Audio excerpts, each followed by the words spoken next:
নমস্কার, দেখছেন নিউজ 18 বাংলা। আপনাদের সঙ্গে এই মুহূর্তে আমি বনহি শিখা। প্রথমেই যে খবরে নজর রাখবো, নয়াদিল্লিতে প্রধানমন্ত্রী মুখ্যমন্ত্রী সাক্ষাৎ। বিচারপতিদের সম্মেলনে চা চক্রের বিরতিতে আলাদা করে কথা নরেন্দ্র মোদী এবং মমতা বন্দ্যোপাধ্যায়ের।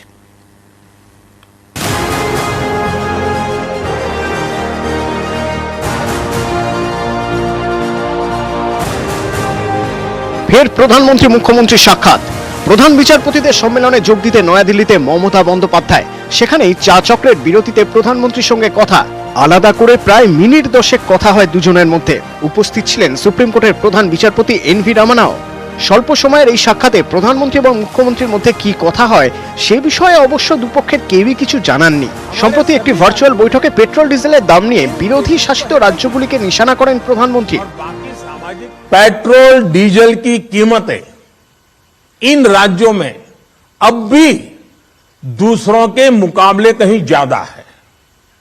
ये एक तरह से इन राज्यों के लोगों के साथ अन्याय तो है ही, साथ ही पड़ोसी राज्यों को भी नुकसान पहुंचाता है। পাল্টা সুর চড়ান বাংলার মুখ্যমন্ত্রীও।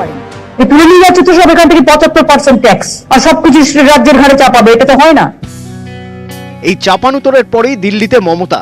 সেখানেই দেখা গেল সৌজন্যের ছবি।